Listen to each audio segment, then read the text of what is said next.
This is how a guy like me makes a living. This is my bread and butter. So that's the bust out in low finance. It's a well-known term from organized crime. The bust out pattern is leveraging, getting an inside man generally out of business or getting a business to owe you in some way, leveraging the business up, draining the cash out, burning it down for more profit, either literally or, as you'll see, metaphorically. It's a way of plundering a business, and it's my thesis that this has gone on against the United States. What's up, everybody? It's the Common Sense Investor coming at you with another video. And in this video, we're going to talk about the stock market and the mob. I have told y'all over and over, you don't know who we messing with, people.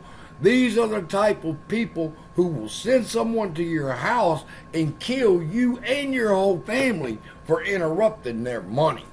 But Patrick Byrne had the nerve to stand up against them. You're going to hear him say that they tried to bribe him and get him to do illegal stuff, and he told them no to kick rocks. And the story this man has, people, I can't post the video that's an hour and a half long because YouTube will give me a strike and they'll do like they did Mike the Marine and take away all my money, all right, or my way to make money. So I can't post the whole video, but here's the clip of him explaining exactly how the mafia is in the market and what they do and the dangers of it. And at the end of the clip, you're going to hear him say that he believes this is so bad it's turned into a national security issue.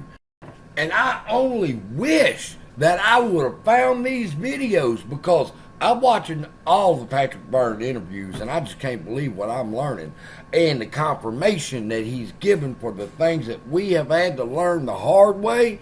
If we would have known these videos existed of his lectures, we could have learned in the beginning what was going on and what it took to beat them. So here's the clip. Hope you enjoy it. This is how the mafia got involved with the stock market.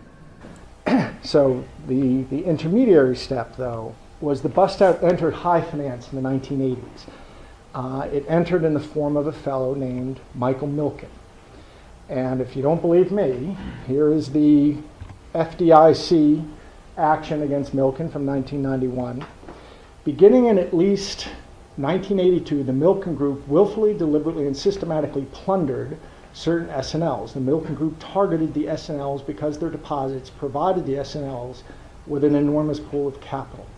And that's exactly it. To a significant degree, the S&L crisis that we remember, although there was bad regulation and bad guys like Charles Keating and bad senators protecting them, it was a bust out. To a significant degree, found the FDIC, it was actually a planned bust out of looting the S&L industry. Let me show you one of the bust outs in action, a very famous one. And when I say that, I'm not making this up. This is the Department of, they collapsed under a DOJ indictment for being a front for the mafia. Leveraging a business up, depleting it of cash, burning it down, metaphorically or literally, for more profit. It's a way of plundering an economic enterprise. There are so many bizarre stories about this, but please do not count on the SEC. This is so far beyond the SEC. But they're never going to solve it. I really think it's a national security problem. I've crossed mafia in my life, and I'm not talking about people who his last name ended in Val. I mean people under DOJ indictments and organizations for being mob racketeering and stuff. In the early 90s, in about 91, I was sitting in Dubai. I happened to meet some Americans in the fledgling financial industry at the time, and they asked me to lunch. And over lunch, one of the fellows, and they were real slick, Harvard MBA, but real slickster guys. And one of them said something about, we could make a lot of money together. There's this technical thing we have to get around, and that an American citizen's not supposed to be doing any oil trading with Libya or Iran, but there's a solution to that, and they went on and described it and kept talking. And I had to really stop for a moment and say, and what did you just say?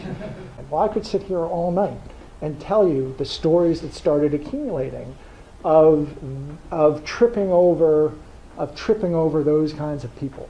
And so Mark Mitchell here has ended up writing hundreds, maybe thousands of pages where But those are the people you're talking about when you get into these questions of settlement.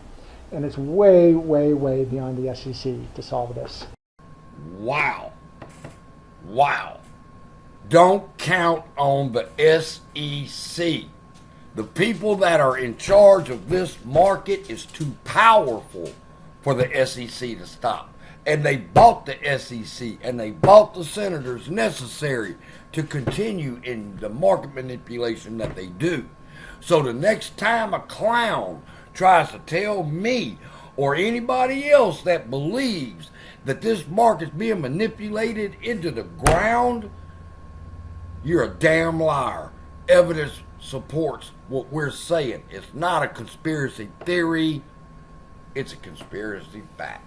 And with that, love y'all. Be blessed. See you in the next video.